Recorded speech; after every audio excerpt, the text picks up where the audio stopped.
네, 오늘은 로마서 4장 1절에서부터 16절까지만 강독하도록 하겠습니다. 로마서 4장 단톡방에 올려드린 사역한 번역문을 참고하시고 또 가지고 계신 성경책을 함께 보시면서 메모하시면서 또 여러분들이 혹시 강독하는 중에 질문이 있거나 잘 이해가 안 되는 분들은 좀 이야기를 해 주셔서 보다 더 번역에 충실하게 반영될 수 있도록 이야기해 주시면 감사하겠습니다. 읽어가면서 또 한 절씩 설명을 하도록 하겠습니다. 로마서 4장 1절에서부터 10절까지를 제가 하나님께 의탁한 아브라함, 의를 위한 자로 여기신 하나님이라고 소제목을 붙였습니다. 아주 예민하고 굉장히 중요한 내용이 담겨 있습니다. 그래서 보통 우리가 아브라함의 믿음에 대해서 이야기를 하는데 참고로 믿음이라고 하는 믿는다, 믿다라고 번역하고 있는 이 피스티오라고 하는 이 단어는 여러 가지 의미를 갖습니다. 상대방을 또 어떤 내용을 무엇을 믿는다 할 때 믿다, 그것을 사실로 받아들인다는 거예요. 그 다음에 의탁하다라는 의미가 있습니다. 그래서 결과적인 측면이죠. 여러분이 누군가를 믿으면 그 사람에게 여러분들이 의탁할 수 있습니다. 그래서 믿는 만큼 맡길 수 있습니다. 또 반대로 위임받다라는 뜻도 있습니다. 여러분들이 누군가를 믿으면 그 사람이 맡기는 모든 것을 맡을 수 있어요. 그래서 맡길 수 있고 맡을 수 있어요. 이게 피스티오가 가지고 있는 의미입니다. 또 하나는 충성되다라는 말이에요. 충성되다라고 하는 말은 온 마음과 힘을 다하는 겁니다.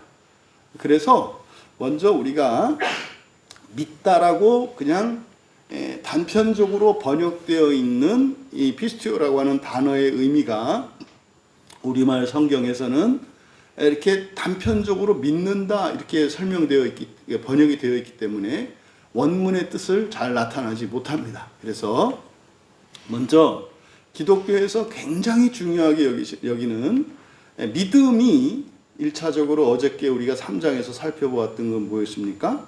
우리의 믿음이 아니라 그리스도의 믿음이었다. 그리스도의 믿음이었다. 이게 굉장히 중요한 부분입니다. 이 전제가 잘못되었기 때문에 우리나라에서 믿음 하면서 굉장히 부작용을 지금도 겪고 있는 겁니다. 그 다음에 오늘은 이 믿다라고 하는 이 동사형에 이런 네 가지 의미가 있다는 것, 이것을 여러분들이 염두에 두시고 본문을 보시면 도움이 되겠습니다. 그래서 하나님께 의탁한 아브라함 그랬잖아요. 그러니까 지금 4장에서 여기 이제 3절에 이제 보겠습니다만은 여기서 믿다라고 번역이 되어 있습니다만 이게 믿다가 아니고 여기는 의탁하다라고 번역되어야 하는 겁니다. 그래서 아브라함이 하나님께 의탁했다는 거예요. 그리고 의로 여겼다. 이제 우리말 성경에 이것이 의로 여겼다가 아니라 그대로 직역하면 의를 위하는 자로 여기셨다 이렇게 돼요. 의를 위한다라는 게 뭡니까? 의를 목표로 산다. 여러분들이 저는 오늘 이 자리에 나오셨잖아요. 지금 인터넷으로 여러분 참여하고 계시잖아요. 저는 자신 있게 말씀드릴 수 있어요. 하나님께서는 여러분들을 의를 위한 자로 여기십니다. 의롭다고 하는 게 아니라 의로워지기를 원하는 사람으로 인정하신다 이 말이에요. 이게 의를 위한 자로 여기다 이렇게 되는 겁니다. 자, 이제 10절까지 읽으면서 보겠습니다. 1절에 그런즉 우리는 육신을 따라 우리 조상인 아브라함이 발견한 것이 무엇이라고 말할 것인가? 여기서 뭐라고 그랬습니까? 발견한 것이 무엇인가? 그러니까요, 1절에 있는 내용이 무엇이냐면 구약 성경에 등장하는 이스라엘의 혈통적인 조상이요 또 오늘날 그리스도인의 믿음의 조상으로 일컬어지는 아브라함에 대한 이야기가 창세기에 나와 있단 말이에요. 그러면 그 아브라함이 인생을 다 살고 마지막으로 깨달은 것, 그게 여기서 발견한 것입니다. 그러니까 아브라함이 마지막 숨을 거둘 때 그가 발견한 진리, 발견한 것이 무엇이겠느냐 이 말이야. 그래서 아브라함이 발견한 것이 무엇이라고 말할 것인가? 이게 질문입니다. 2절에 왜냐하면 만일 아브라함이 행위들로 의롭게 되었다면 자랑거리가 있겠지만 신을 향해서는 없기 때문이다. 그러니까 지금 1절의 의문문에 대한 그 이유, 왜 그런 질문을 던졌는지를 2절에서 설명한 것인데, 아브라함이 행위들로 의롭게 되었다면 자랑거리가 있겠지만 신을 향해서는 없기 때문이다. 그게 무슨 말이겠습니까? 아브라함도 여러분도 나름대로는 여러분의 인생을 열심히, 그리고 여러분이 정해진 규칙을 따라서 성실하게 살아가잖아요.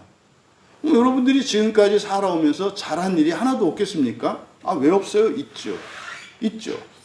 그런데 잘한 것만 있지는 않잖아요. 잘못한 것도 있잖아요. 그리고 자랑스러운 것도 있지만 부끄러워서 감추고 싶은 것도 있잖아요. 그러니까 아브라함이나 우리나 이렇게 다르지 않습니다.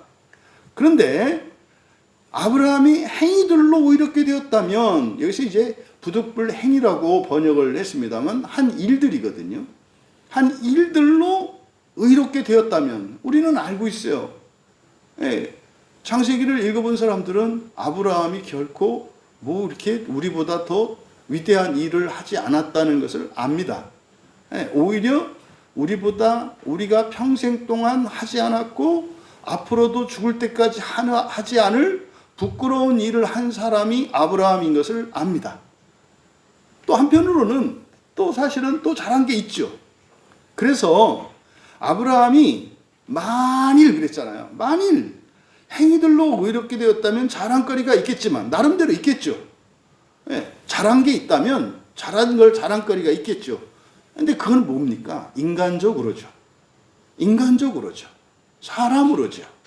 더 나은 사람 되기 위해서 여러분들도 학교 다닐 때 선생님 말씀 잘 들었고 열심히 학교 다니셨고 하셨단 말이에요. 또 교인이 되고 나서도 여러분들이 교인의 의무를 다하려고 열심히 했단 말이에요. 있죠. 자랑할 만한 거, 잘한 거 분명히 있죠.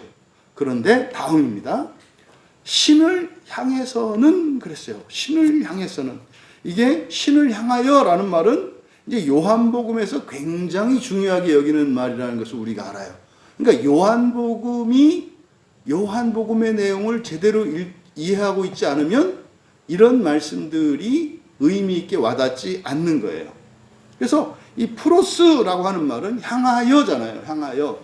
이제 우리말 성경에 이걸 앞에서는이라고 번역되어 있거든요. 한 방의 기죽이잖아요. 잘한 게 있으면 자랑할 것이 하나님 앞에서는 없느니라. 이렇게 틈만 나면 기를 죽여요.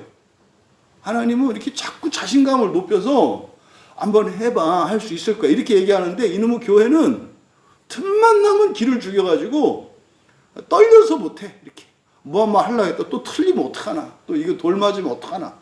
그러니까 이 자유를 자꾸 이렇게 키워서 사랑으로 이렇게 할 수 있도록 성경은 말씀하는데, 교회는 계속 또 했다가 틀리면 어떻게 책임질러 이렇게 한단 말이죠.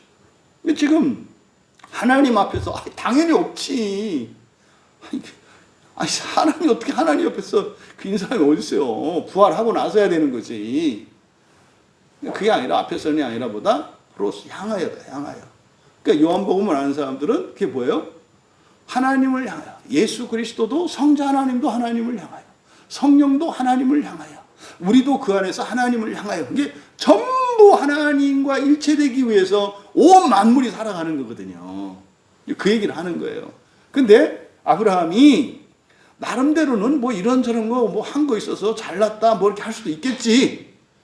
그런데 그는 어떻게 했다는 거예요? 신을 향해서는 없대요. 무슨 말인지 아시겠죠? 아브라함이 무엇을 목적으로 하진 않았다? 네, 신이 되는 것, 그리고 부활이죠. 이건 신약의 용어로 그걸 부활이라고 해요. 그러니까 구약에서는 신이 되는 거예요. 신이 되기 위해서는 그렇게 살지 않았다 이 말이에요. 그래서 아브라함도 계속 뭐예요? 사람으로서의 온전함, 사람의 의를 추구하면서 살았다는 거예요. 그래서 앞에서 그런 질문을 했다는 거예요. 아브라함이 발견한 것이 무엇이라고 말할 것인가? 여러분이 아브라함이었다면, 성경에 등장하는 아브라함이었다면 다 살고 마지막 죽을 때 아브라함이 무엇을 깨달았을까라고 묻는 거예요. 그러니까 이 질문을 던지는 게 사실은 뭡니까? 부활에 대한 그게 없단 말이에요. 그러니까 사실은 그냥 이거는 바울 사도가 기록한 겁니다만 하나님께서 바울 사도에게 성령이 감동해서 주신 거예요. 아브라함도 죽을 때까지 무엇을 목표로 살지는 않았다? 신이 되는 것을 목표로 살지는 않았다는 거예요. 발견하지 못했다는 거예요, 그거를. 왜? 해서 지금 2절에서 질문한 거, 그 이유를 설명한 겁니다. 3절에. 왜냐하면 근거를 대는 거죠. 성경이 무엇을 말하는가? 다만 아브라함이 그 하나님께 의탁했고 그는 그분께 의를 위하는 자로 여겨졌다고 하기 때문이다. 굉장히 중요한 본문이에요. 굉장히 중요한 본문이에요. 그러니까 다만 아브라함이 그 하나님께 의탁했고 뭘 얘기하는지 아시겠죠? 고향 떠난 거예요. 고향 떠난 거. 그러니까 왜 떠났는지 몰라. 하여튼 고향 떠난 거, 맡긴 거, 의탁한 거예요.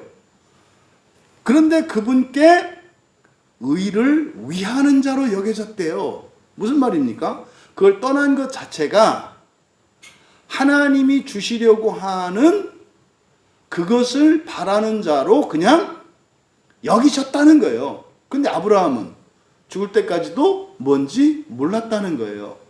보세요. 사람을 신으로 만드시려는 하나님. 그런데 죽을 때까지 알지 못했던 아브라함. 의롭습니까? 의롭지 않습니까? 이 내용으로만 보면 의롭지 않잖아요. 의롭지 않잖아요. 근데요, 그가 의로워진 건 뭐라는 거예요? 하나님이 의롭다가 아니라 뭐예요? 의를 위하는 자로 여겨주셨다는 거예요. 그러니까 우리가 믿음의 조상 하는데 사실은 아브라함에게서 우리가 받아야 하는 교훈은 뭐예요? 하나님으로부터 의를 위하는 자로 여김받는 거예요. 의를 위하는 자로 여김받는 거. 아브라함 경우에는 의탁한 거예요. 다른 경우도 있어요. 이 믿다라고 하는 말이 위임받는 거, 충성하는 거, 이렇게 네 가지 의미가 있다고 그랬잖아요. 그러니까 어떤 사람은 충성함으로 의를 위하는 자로 여김받을 수 있어요. 또 어떤 사람은 맡음으로 의를 위하는 자로 여김받을 수가 있어요. 이해되시죠? 또 예수 그리스도를 목적으로 믿음으로 의를 위하는 자로 여김받을 수 있어요. 아주 중요한 내용입니다. 그런데 일하는 자에게는 그 삭시 은혜로 여겨지지 아니하고 받아 마땅한 것으로 여겨지거니와. 무슨 말인지 아시겠죠? 자기가 열심히 일한 사람은 그래서 어떤 대가를 받았을 때 거저받았다고 생각 안 한다 이 말이에요. 내가 일한 만큼 마땅히 받아야 할 걸 받았다고 생각한다 이 말이에요. 근데 지금 여기서 일하는 자와 무엇을 지금 대조하는 거냐면 의탁하는 자와 일하는 자를 대조하는 거예요. 무슨 말이냐면 아브라함이 본토 친척 아비 집을 떠났잖아요. 이게 맡겼다면은 그냥 맡겼으니까 순종한 것 뿐이에요. 그런데 맡기지 않았다면 아브라함이 뭐 한 게 돼요? 일한 게 된다고요. 어디 한번 두고 보자. 이렇게 해서 되나 보자. 일한 게 된다 이 말이에요. 그러니까 똑같은 행위인데, 다시 말해 여러분들이 교회를 나오실 때 의탁한 것이 되기도 하고 일하는 것이 되기도 한다 이 말이에요. 엄청난 차이예요. 지금 앞에서 아브라함이 하나님으로부터 의를 위하는 자로 여김받은 것은 뭐였어요? 의탁한 거였다고요. 의탁한 거. 근데 이게 겉으로 드러나는 행위는 매일 교회를 나오고 하는 건 똑같이 보여져요. 근데 중요한 것은 그게 의탁한 것인지 일하는 것인지, 이게 관건인 거예요. 그래서 4절에서는 일하는 자로 대비하고 있는 겁니다. 일하는 자에게는 삭시 은혜로 여겨지지 않고 받아 마땅한 것을 여겨지거니와. 이제 5절에 그런데 불경한 자를 의롭게 하시는 분 위에서 의탁하며 일하지 않는 자들에게는 그의 믿음이 의로 간주된다. 여러분들이 이제 그냥 주의 깊게 보지 않으시면 대명사를 마음대로 생각하기 쉬워요. 여기 보면 믿음이 의로 간주된다 그랬죠? 그러면요, 이 믿음은 누구의 믿음이에요? 의탁한 사람의 믿음입니까? 하나님의 믿음입니까? 여기서 단수 복수가 달라요. 그래서 일하지 않는 자들에게는 그랬잖아요. 일하지 않는 자들에게는, 그러니까 만약에 그들의 믿음이라면 그들의 믿음이 이렇게 됐겠죠. 근데 여기서는 그의 믿음이니까 누구의 믿음이에요? 의롭게 하시는 분의 믿음이에요. 의롭게 하시는 분의 믿음. 그래서 불경한 자를 의롭게 하시는 분 위에서 의탁한다. 이건 마치 이제 우리가 그런 얘기 하잖아요. 예수님 어깨 위에서 우리는 살아가는 것과 같거든요. 모든 사람은 예수님 어깨 위에 있든지 머리 끝에 있든지 손바닥 위에 있든지 발등에 있든지 다 예수님 위에 있어요. 실제로는 이 세상의 모든 사람들은. 그래서요, 단 한 사람도 떨어지지 않아요. 떨어지지 않아요. 어느 누구도. 그러니까 예수님과 함께 예수님의 몸에 세포와 하나같이 우리가 사는 거거든요, 사실은. 네. 그런데 이제 막 맨발로 걸으실 때 이제 발바닥에 이제 가 있는 사람도 있고, 또 이렇게 위에 있는 사람도 있고, 뭐 여러 가지가 있는 거예요. 그러니까 여기서 의롭게 하시는 분 위에서 의탁하며, 그러니까 지금 의탁하는 것도 사실은 우리가 단독적으로 의탁하는 게 아니라 뭐예요? 그분과 함께예요. 이 위에서라고 하는 말이 사실은 붙어 있다는 뜻이거든요.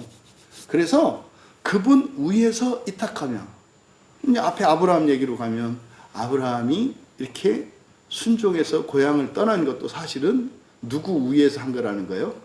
그리스도 위에서 한 거라고 말씀하는 거예요. 그 위에서 의탁하며 일하지 않는 자들. 일하지 않는 자들은 누구예요? 의탁하는 사람이에요.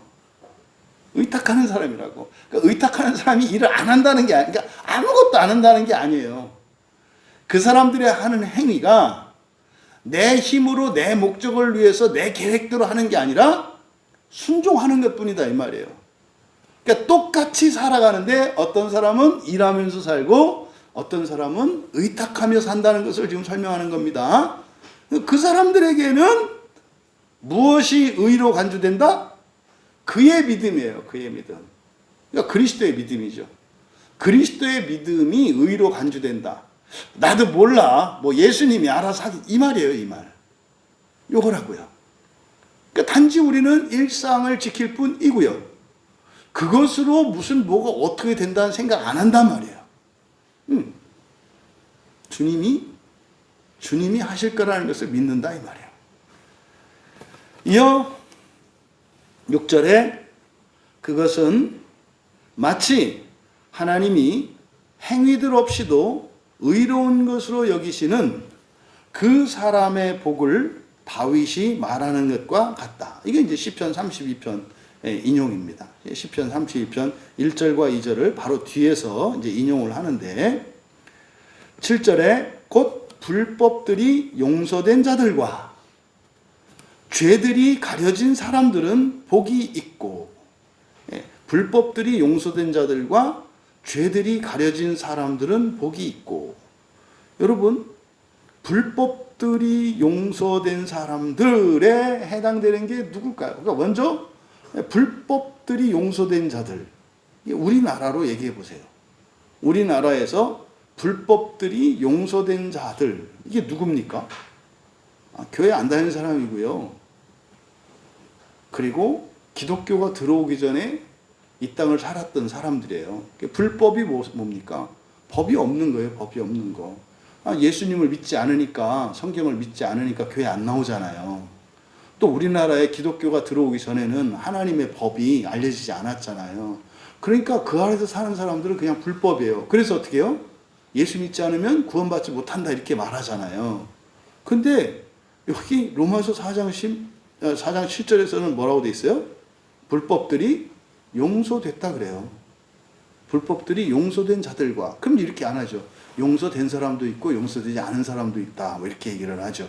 여러분, 교회 안에 있는 사람은 용서되고 바깥에 있는 사람은 용서되지 않았다. 이렇게 하면 어폐가 돼요. 왜냐하면 불법이라고 하는 것은 성경이 없는 사람들, 성경을 믿지 않는 사람들을 말해요. 그리스도인들은 불법을 저지르는 게 불법을 행하죠. 예, 성경에 없는 것들을 행하는 게 불법을 행하는 거잖아요. 또 죄들이 가려진 사람들은, 그러니까 죄들이 가려진 사람들은 누구겠어요? 죄가 있다는 것은 율법이 있다는 뜻이에요.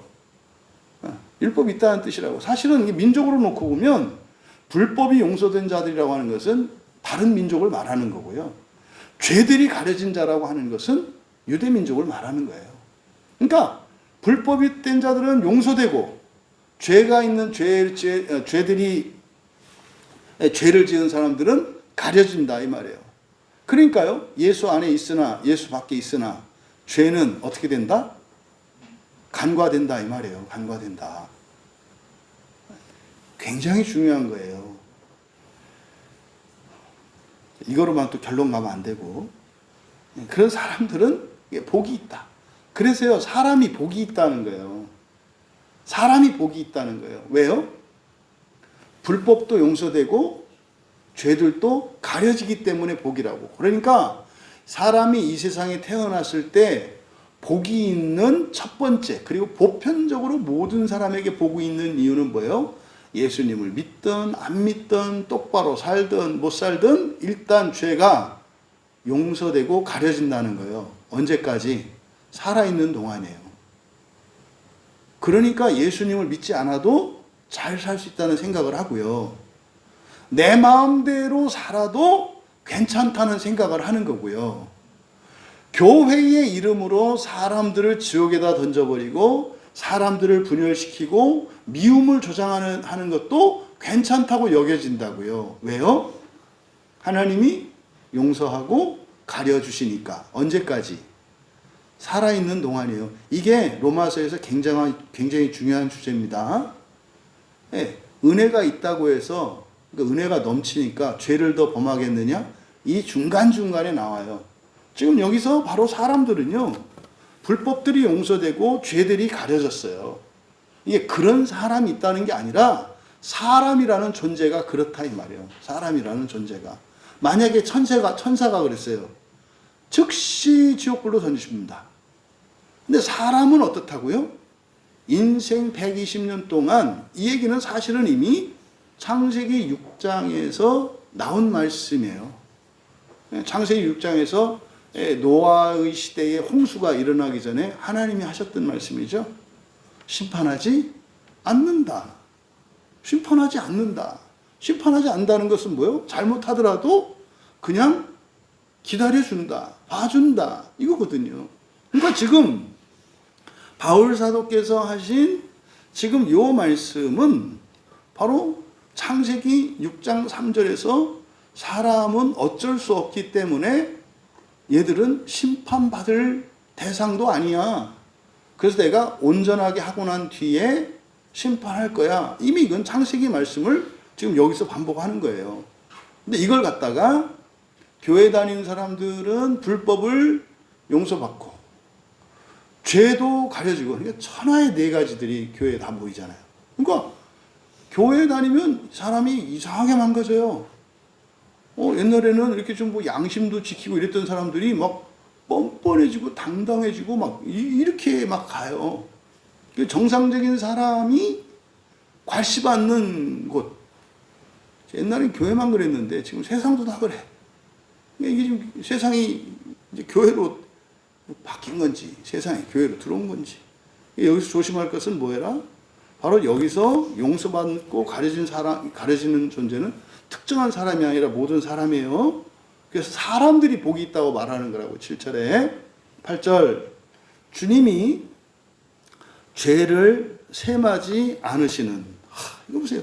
계속 주님이 셈하지 않으시는, 그러니까 따지지 않는다 이 말이에요. 심판하지 않는다 이 말이에요. 사람은 복이 있다.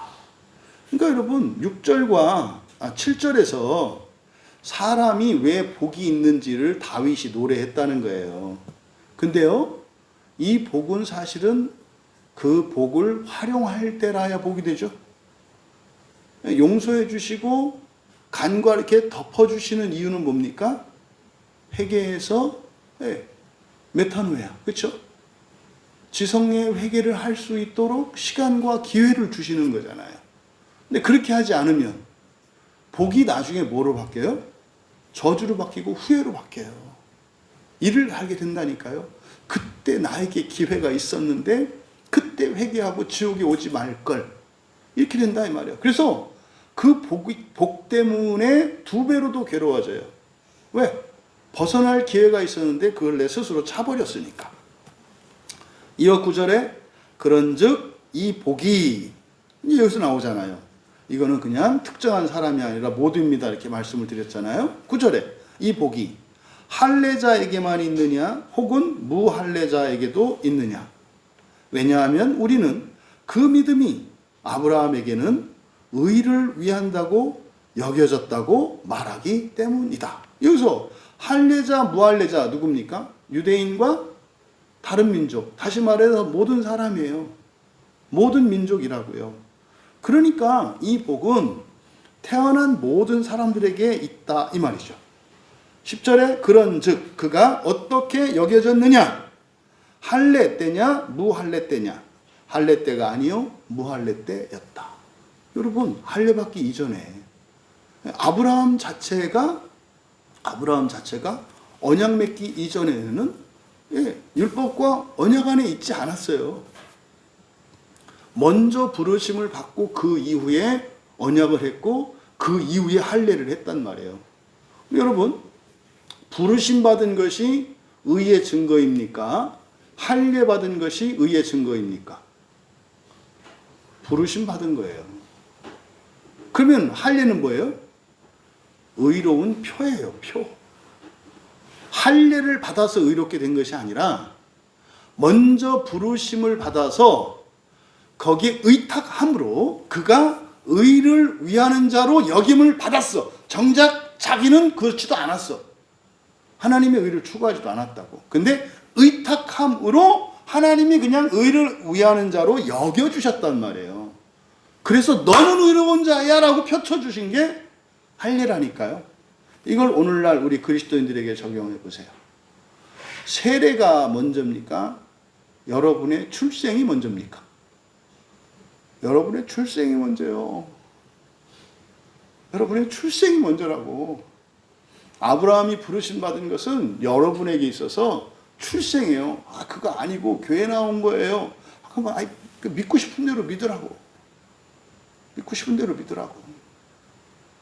저는 성경을 전할 뿐이고, 로마서를 다시 지금 이제 번역을 하면서 그 생각을 했어요.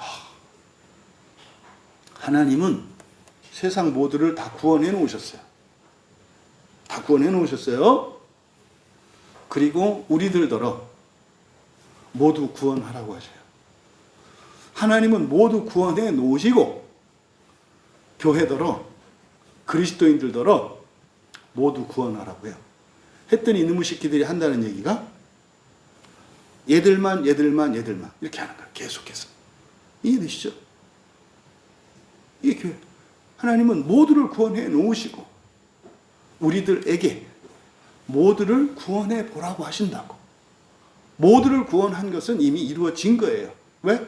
하나님이 다 하셨기 때문에. 그런데 역사 속에서, 다시 말해 시간과 공간 속에서는 여러 가지 사건들을 거치면서 하나님이 이미 이루어 놓으신 그 구원이 조금씩 완성되어 가요. 그 일을 우리에게 하게 하신 거예요. 그렇게 함으로써 우리가 하나님을 배우게 하시죠. 이런 시행착오를 거치면서 느끼면서 하나님을 알아간다고. 하나님이 세상을 다 구원하셨다는 게 어떤 의미인지 안다고. 야, 가만히 있어도 되겠구나. 이게 아니라 그게 뭔지 아신다고. 그게 뭔지 안다고. 그러니까 지금 바로 1절에서부터 10절까지 하나님께 의탁한 아브라함, 의를 위한 자로 여기신 하나님. 그럼 여기서 그런 거죠. 누군가가 하나님께 의탁한다면 하나님은 그 사람을 어떻게 보신다? 의를 위한 자로 여겨주신다. 이때 의탁하다라는 말 대신에 서두에 설명했던 것처럼 충성한다면, 그리고 반대로 위임받는다면, 위임받는 것은 뭐겠어요? 사명이겠죠. 사명은 구원하는 거예요. 복음 전하는 거예요. 여러분, 이렇게 하면 그 사람이 심지어 모른다 할지라도 하나님이 의를 위한 자로 여겨주신다는 사실을 기억하시기 바랍니다. 11절부터 16절까지는 할례자와 무할례자의 조상인 아브라함이라고 소제목을 붙였습니다.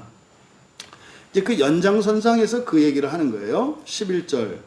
그가 할례의 표를 받았으니 이는 무할례 때의 그 믿음에 의해 인침이었다.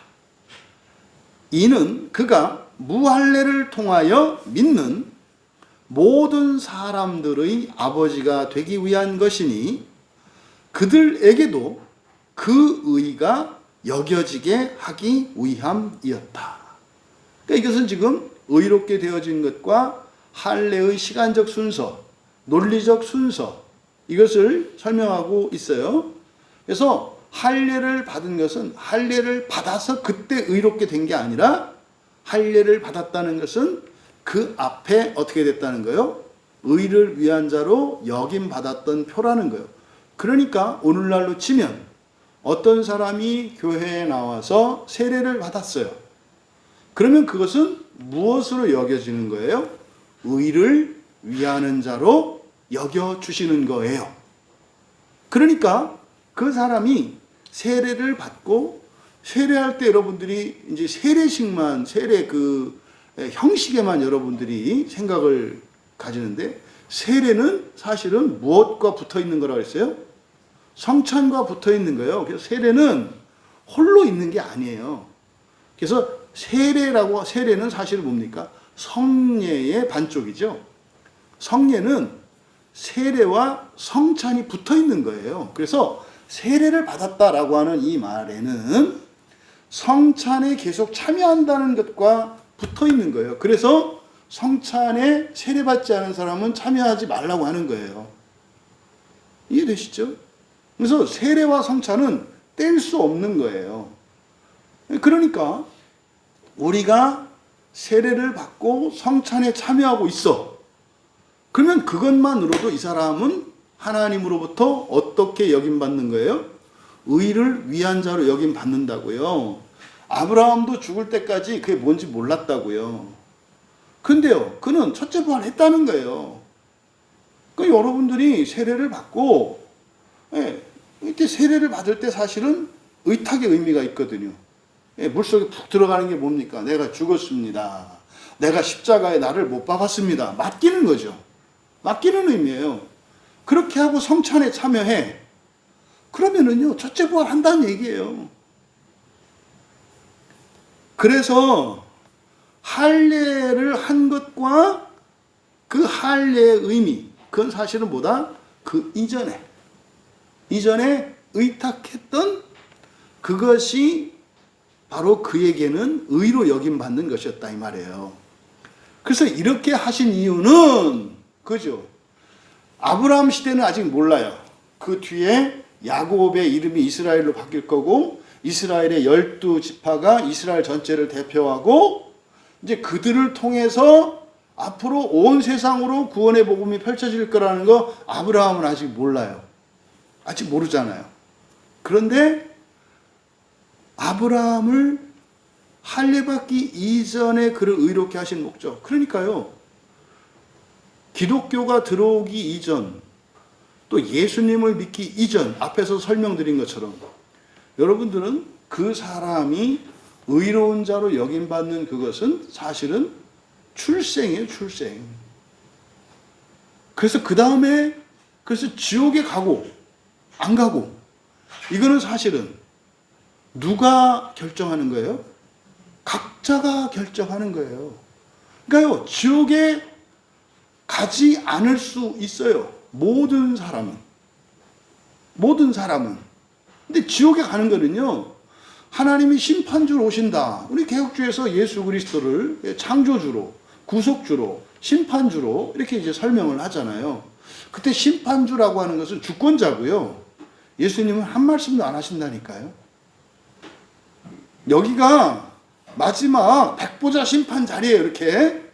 그러면 이쪽은 천국, 이쪽은 지옥이에요. 예수님은 아무 말도 안 한다니까요. 그냥 와서 가, 이렇게 간다고. 이 심판에 대한 의미도 굉장히 잘못돼. 이게 다 로마 캐톨릭의 교리거든요.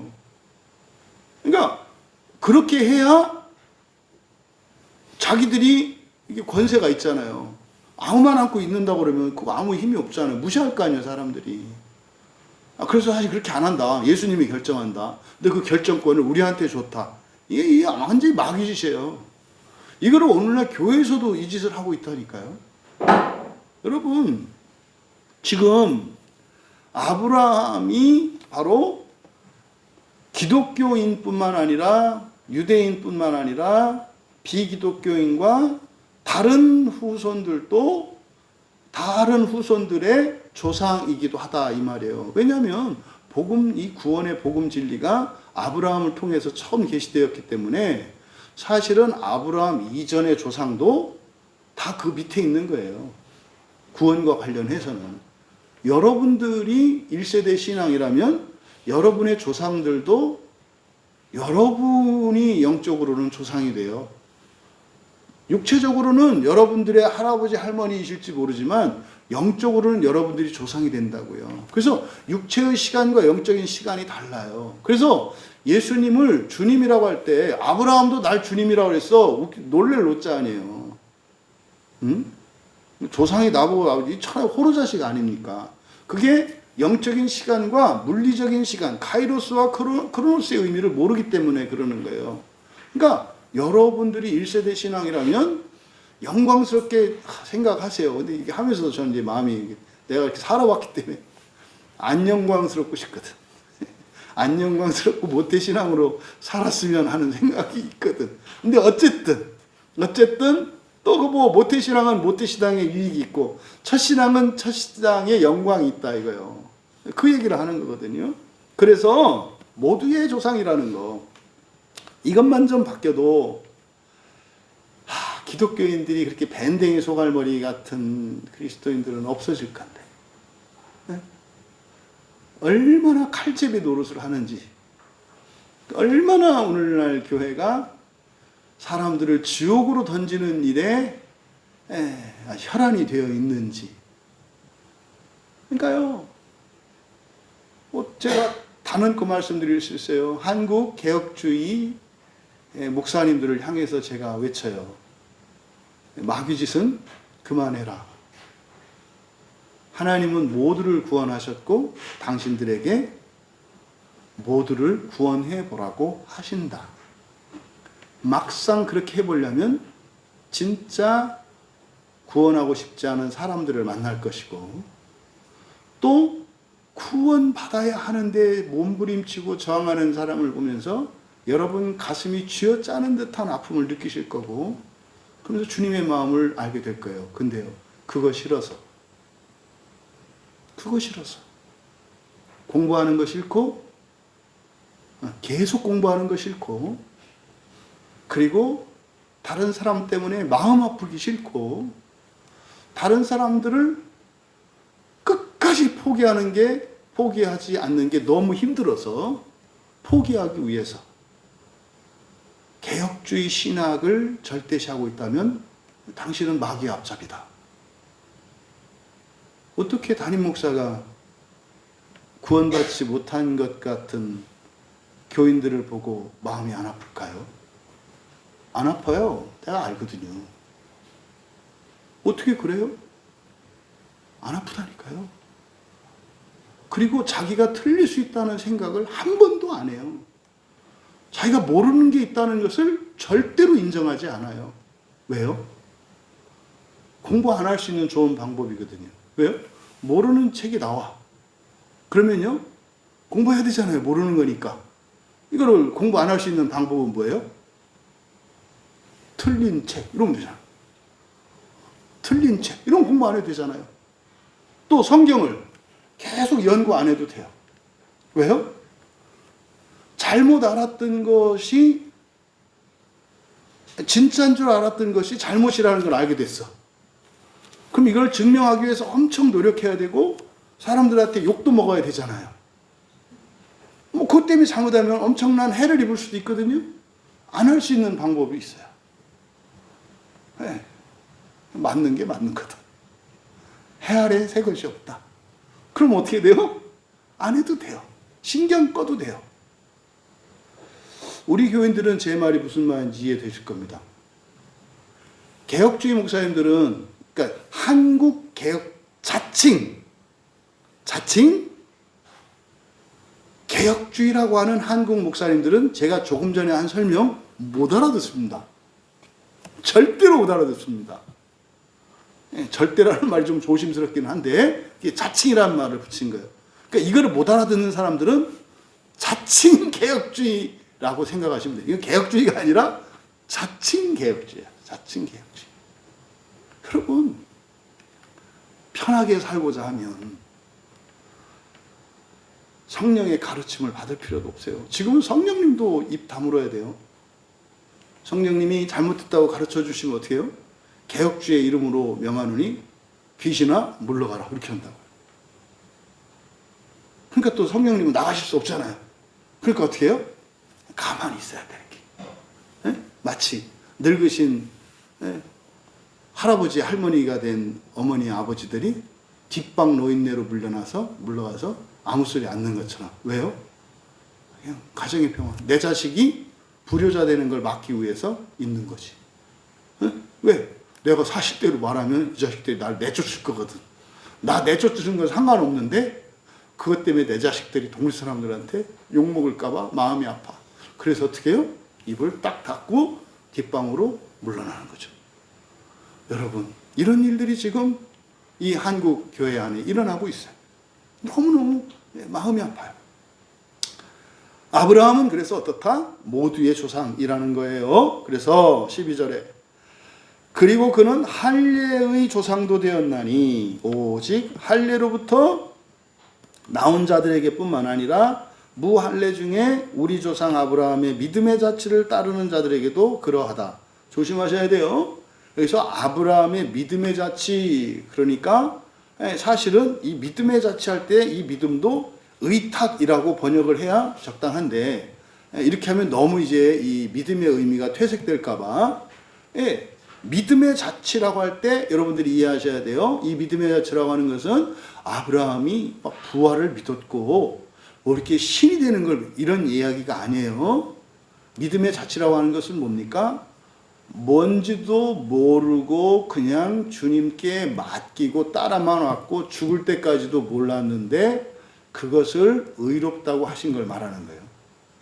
이게 믿음의 자체예요. 그러니까 아브라함처럼 우리가 좋은 믿음, 확실한 믿음을 가져.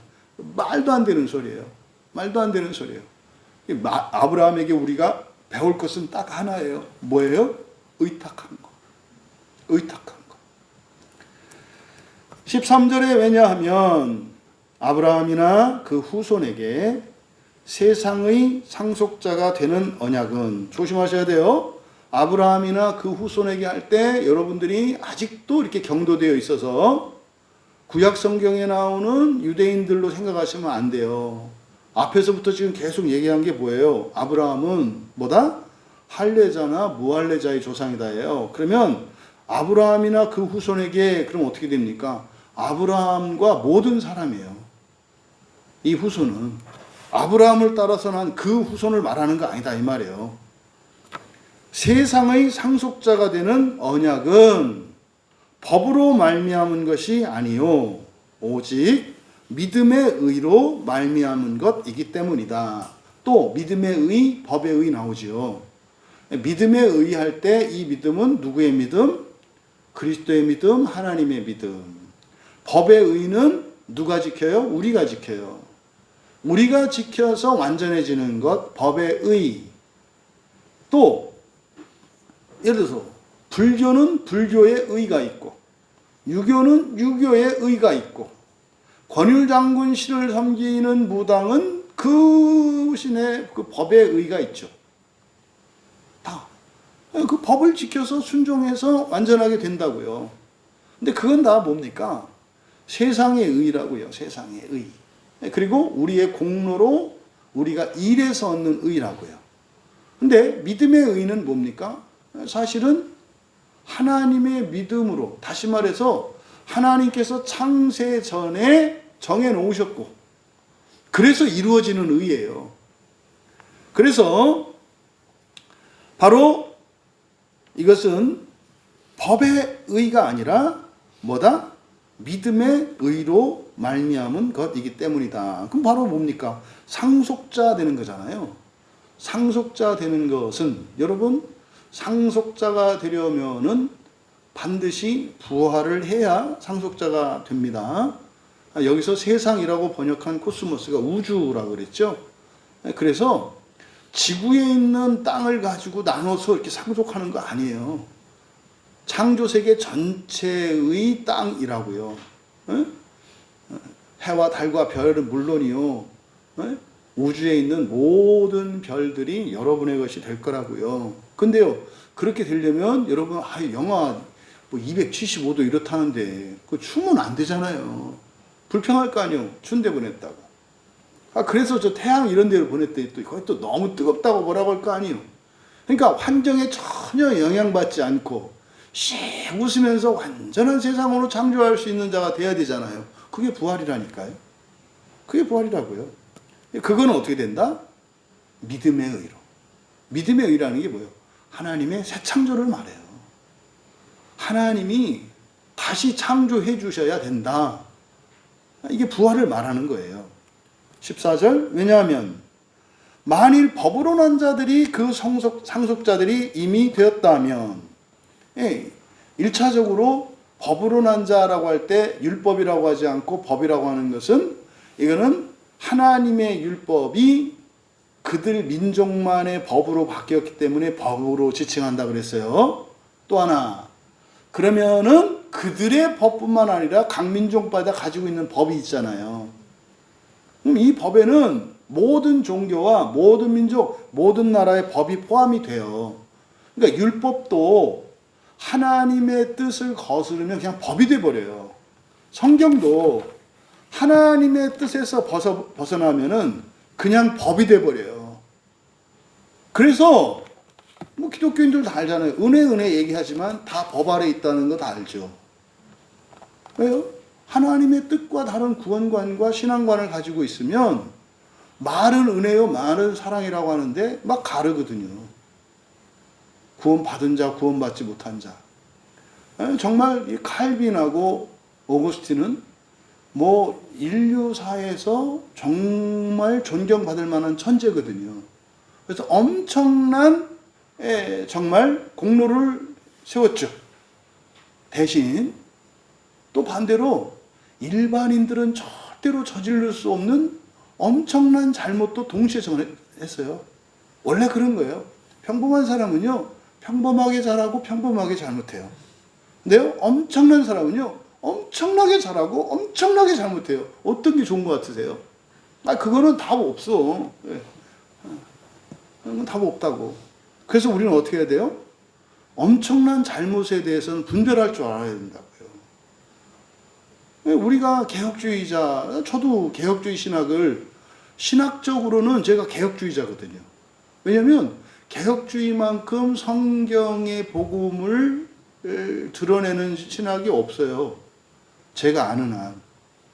그래서 저도 개혁주의자예요. 근데 자칭 개혁주의자가 되고 싶지는 않아요.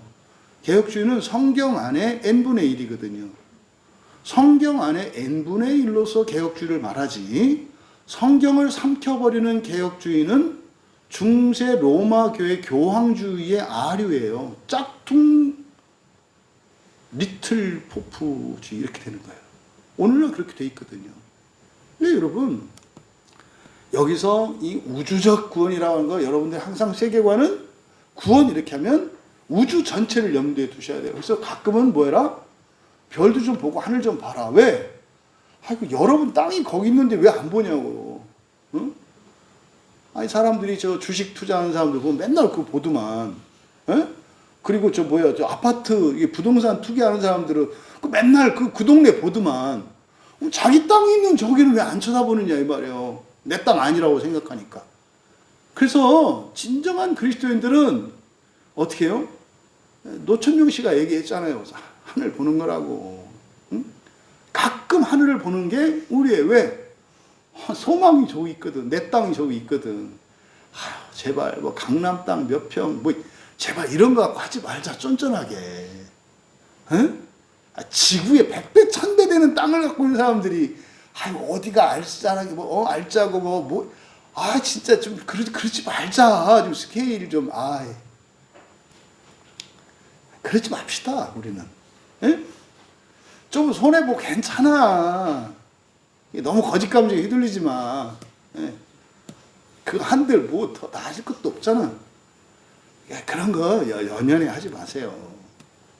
그래서 여기서 상속자다라고 하는 것은 우주적인 상속자를 나타내는 것이고, 이건 사실 이거 받으려면은 부활을 해야 되면 가능하다고요. 그래서 법으로부터 난 자 1차적으로는 유대인, 오늘날 신종 유대인 교회 다니는 사람들. 네? 법으로지. 뭐 이래야 구원받고 저래야 그 법 아닌가요? 아니 이래야 저 구원받고 저러면 안 받고, 법이잖아요. 구원받는 법이 있잖아. 이렇게. 이게 구원받지 못하는 법도 있고 구원받는 법이잖아요. 그 왜 법이 아니라고 생각해? 아브라함은 딱 하나 했다는 거예요. 의탁한 거 몰랐다니까요. 부활이 뭔지도 몰랐다니까요. 그걸 바라지도 않았다니까요. 근데요, 그가 부활하게 된 것은 하나님이 의탁한 그 하나를 가지고 그가 하나님의 의를 위하는 자로 여겨주셨기 때문이라니까요. 여러분, 성구영신 기도에 나오는 여러분들이 하나님께 그렇게 여김받지 않을까? 전 무조건 받을 거라고 믿어요. 새벽기도 나오고 수요 기도에, 금요 기도에 나오고 주일 빠뜨리자, 그거 믿지 않으실까? 그래서 여러분들이 첫째 부활을 할까 안 할까는 걱정할 대목이 아니에요. 뭐예요? 여러분들의 의지와 뜻을 확실히 하시고 그걸 따라 사시면 되는 거예요. 그러니까 이미 첫째 부활은 따놨어요. 따놨다고. 언제? 태어날 때. 그런데 왜 사람들이 그렇게 지옥으로 많이 가요? 선택권을 버려. 그러니까 태어나자마자 말하자면 아파트 뭡니까? 입주권을 하나씩 다 받고 태어나요. 근데 나중에 아파트 입주하는 날 가니까 사람들이 안 와. 왜요? 그거 갖다가 다 엿바꿔 먹었어. 예수님이 그 잔치에 대한 비유에서 얘기할 때 하잖아요. 아무나 다 오라고 하는데 안 오잖아요. 왜? 그거 엿바꿔 먹느라고. 그러니까 지금 오늘날 우리들이 가지고 있는 천국과 지옥에 대한 심판에 대한 이런 것들이 로마서만 읽어도 얼마나 잘못된 것인지를 우리가 알 수 있어요. 그래서 만약 그들이 이미 되었다면 완료시제거든요. 오늘날 구원파 같은 사람들. 그 믿음은 이미 헛것이 되었고, 그 믿음은 누구의 믿음이라 했어요? 하나님의 믿음, 그리스도의 믿음이라 했잖아요. 그러니까 그게 웃기는 게 되는 거죠. 이미 법으로 이렇게 됐는데 뭘 또 믿어줘. 얘기죠. 그 약속도 이미 파기되었기 때문이다. 그러니까요, 자격 있는 사람이 하나도 없기 때문에, 죽을 때까지도 그럴 자격이 없었기 때문에 하나님이 믿어주신 거였고 하나님이 간주하심으로 그렇게 됐다라고 말씀하는 이 말이 틀린 말이 된다 이 말이에요. 뭐하면? 법으로 상속자가 되었다고 한다면 이게 틀린다 이 말이에요. 15절에 왜냐하면 율법은 진노를 이루게 하나 율법이 없는 곳에는 범법도 없기 때문이다. 이게 무슨 말이냐면 율법은 진노를 이루게 하나 율법의 정죄 기능을 말하는 거예요. 법이 있으면 항상 뭐가 있어요? 벌이 있다고요. 정죄를 받고 옳고 그름을 따지게 되잖아요. 그래서 율법은 진노를 이룬다라고 하는 게 무조건 이렇게 하는 게 아니라 율법은 정죄 기능이 있어서 뭐가 부족하고 뭐가 잘못된 것을 알게 하잖아요. 그러면은 잘못된 데는 하나님의 진노가 임해요. 진노라는 것은 사실 하나님의 은혜의 수단이거든요. 진노는 뭐예요? 버르장머리 고치는 하나님의 은혜의 수단이거든요. 세상의 진노와 하나님의 진노는 달라요. 그런데 율법이 없는 것, 율법이 없으면요. 죄도 없잖아요. 기준이 없으니까. 그러니까요. 지금 옛날에 법이 있기 이전에 이렇게 하셨잖아요. 그러니까 사실은 뭐다? 우리가 첫째 부활 참여하는 거는 이렇게 하고 이렇게 되고 이렇게가 아니다 이 말이에요. 첫째 부활 자체는 오직 하나님의 은혜로 이루어지는 거다. 우리가 조심해야 될 것은 뭐다? 그것을 거부하지 않는 거다. 그거를 포기하지 않는 거다 이 말이에요. 그래서 잘하고 못하고 얼마만큼 하고 이게 아니라 포기하지 않는 게 좋다. 그래서 마귀는 끊임없는 이유를 대요. 끊임없는 거짓으로 우리의 마음으로 하여금 포기하게 만들어요. 우리는 그거를 첫째 부활을 위해서 살기 위해서 힘을 쓴다고 생각하는데 사실은 그걸 버리게 만들어. 왜요? 법을 붙잡게 만들거든. 이렇게야 저렇게야 법을 붙잡게 만들거든. 법을 붙잡으면은 정죄당하게 된다니까요. 이 말씀을 지금 하는 거죠. 그리고 16절의 마지막 이로 말미암아 믿음으로부터 난 자가 그 상속자다. 그래서 은혜를 따라 모든 후손 즉 오직 율법으로 난 자들만이 아니라 아브라함의 믿음으로부터 난 자들에게 이게 지금 뭐라 그랬습니까? 그리스도인뿐만 아니라 비그리스도인들에게 유대인뿐만 아니라 다른 민족들에게 아브라함의 직계자손뿐만 아니라 다른 아들들에게도 심지어는 그 이전의 사람들에게까지도 이렇게 되는 거예요. 그 약속이 견고하게 되게 하기 위하여 아브라함이 우리 모두의 조상이 된 것이다. 할례자와 무할례자의 조상이 되게 하신 이유는 뭐다? 아무도 구원받을 자가 없기 때문이다. 아무도 구원받을 수 있는 자가 없기 때문이다. 아무도 그 구원을 바라지 않기 때문이다. 오직 하나님의 은혜로. 그래서 그 약속이 견고하게 되게 하기 위하여.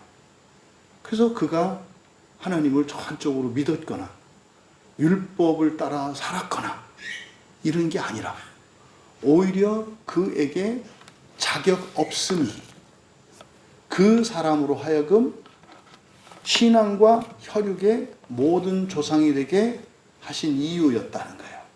그렇게 한 건 뭐예요? 모든 사람이 바로 그 약속을 받아 기업을 물려받을 수 있도록 한 것이다.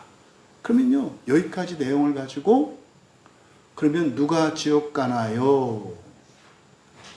애쓰는 사람들이 지옥 갑니다. 애쓰는 사람들. 그걸 뭐라 했어요? 일하는 사람들이 지옥 갑니다. 그게 어떻게 그럽니까? 일한 게 지옥 가기 위해서 일한 거거든요. 그러면 아무것도 안 해도 됩니까? 순종하시면 됩니다. 그러면 그게 맞는지 틀리는지 어떻게 합니까?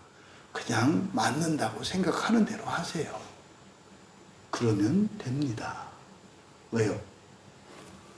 틀린 것으로 잘못 순종을 하는 사람도 성령께서 바꾸실 거예요. 바른 것을 할 수 있도록, 바로 할 수 있도록. 성령의 역사에 대한 확신이 있기 때문에 마음대로 하셔도 됩니다. 그게 옳다는 게 아니에요. 마음대로 하셔도 됩니다. 왜? 당신 생각에 옳다고 생각하는 대로 하세요. 그러면 성령님이 당신과 함께 하시면서 얘기하실 거라고. 아, 이건 조금 아닌 것 같지 않니? 너도 사실은 이거 아니었지 않니? 누구 배기 싫어서 이런 거 아니니? 이렇게 얘기를 하실 거라고. 그래서 어떻게 해요? 결국에는 다 돌아오게 하세요. 그래서 원수되었던 자도 그리스도 가신 그 길 안에서 친구가 되게 하신다. 그 길 가는 게 목적이 아니에요. 모두 하나 되게 하는 것이기 때문에 잠깐은 곁길로 갈 필요가 있어. 왜? 나와 절대로 하나 될 수 없는 누군가가 있기 때문에 내가 여기 가 있으면, 현재 내가 여기로 가 있으면 이 사람이 절대 안 올 거거든. 그러니까 모두 그 길을 갈 수 있도록 하기 위해서 이런 허용, 그래서 했잖아요.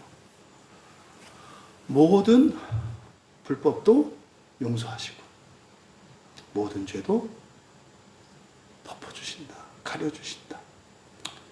여러분, 오늘 말씀을 통해서 여러분들이 가지고 있는 일하느라고 생겼던 이런저런 전제들이 있어요. 그 자랑거리들이거든요, 원래. 그 모든 전제들을 내려놓을 수 있는 그런 시간이 되었기를 진심으로 바랍니다. 우리 말씀을 가지고 또 오늘 함께 기도할 텐데, 첫 번째로 아브라함의 경우에는 의탁한 그것이 하나님께 의를 위한 자로 여겨주시는 이유가 되었대요. 그러니까 여러분, 그 이유는 있어야 해요. 그래서 우리가 보통 믿음이라고 이야기를 하는데 사람마다 경우에 따라 다르다. 그래서 우리가 첫 번째로 기도할 것은 하나님, 나를 의를 위한 자로 여겨주십시오. 나를 첫째 부활을 위하여 살아가는 자로 여겨주십시오. 선택은 여러분이 하시는 거예요. 아브라함과 같이 의탁하시든지, 아니면 여러분들이 하나님의 말씀을 받고 전하는 사명자로서 위임을 받으시든지, 아니면 여러분들이 충성되게 여러분의 일상을 지키며 믿음을 따라 살아가시든지, 아니면 여러분들이 예수님을 목적으로, 다시 말해서 내가 사는 동안도 예수님이라고 하는 인격을 완전히 담기로 목표를 세우고 여러분들이 살아가시든지, 그래서 여러분의 일상 가운데 충성됨이나 맡기는 것이나 맞는 것이나 여러분들이 믿는 것이나 무엇을 선택해도 괜찮습니다. 중요한 것은 우리가 첫째 부활에 임할 수 있는 것은 하나님께서 나의 모든 허물과 죄를 용서해 주시고 덮어주시고, 그리고 나를 첫째 부활을 위하는 자로 여겨주시는 것이 핵심이에요. 우리가 첫째 부활에 관해서 어떤 생각을 가지고 있었는지 이 시간 회개하면서 기도할 때, 무엇을 해야, 일을 해야 첫째 부활에 참여하는 줄 알았더라면 그것이 아니었구나, 정말 하나님의 은혜였음을 이 시간 다시 한번 깨닫고, 일하던 그것들을 이제 내려놓고 일하는 것이 아니라 정말로 순종함으로, 기쁨으로, 그래서 결과에 대해서는 하나님께 적극적으로 맡기고 살아가는 우리가 되게 하옵소서. 그리고 이 땅의 교회를 위해서 기도합시다. 일하는 교회예요. 일해야 된다고 하는 교회의 잘못된 가르침, 마치 그것을 삭수로 여기게 하는 이 잘못된 구원의 교리들, 하나님 이것 때문에 너무나 많은 이들이 죽어라 힘을 써서 지옥을 향해 달려가게 하는 이런 악한 부조리들이 중단되게 하여 주시옵소서. 그래서 정말 예수 그리스도 안에서 참 자유를 얻으며 전 인격적으로 주님을 닮아가는 일들이 모든 교회 안에 일어나게 하옵소서. 그래서 하나님이 우리를 의를 위한 자로 여겨주는 것이 첫째 부활의 핵심임을 기억하고 말씀을 생각하며 함께 기도합니다.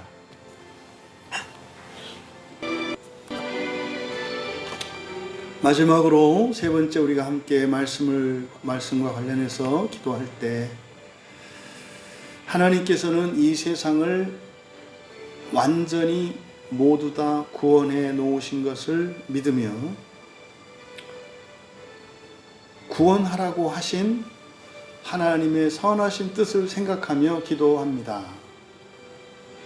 나의 인생도 나의 첫째 부활도 그렇게 완성되었다면 왜 나를 이런 인생으로 살게 하시고 왜 저런 사람들까지도 구원하라고 하시는지 하나님의 참뜻을 알게 하옵소서. 마치 우리가 불확실한 미래를 향하여 살아가는 것 같은 이 어리석음을 버릴 수 있도록 은혜를 구하며 이미 하나님이 구원해 놓으신 것을 믿습니다. 나도 그렇게 할 수 있음을 믿습니다. 하나님의 마음으로 정말 이 세상의 모든 사람을 구원하기 위해 살아가겠노라. 그리고 나의 구원을 위해서는 부족한 것도 없고 더 필요한 것도 없음을 믿으며 전적으로 주님의 마음을 따라 세상을 구원하는 사명을 맡아서 살아가겠노라고 결단하고 그런 우리들을 또한 의를 위한 자들로 여겨주실 것을 믿으며 함께 기도하시고 개인적인 기도하시고 편안히 돌아가면 되겠습니다.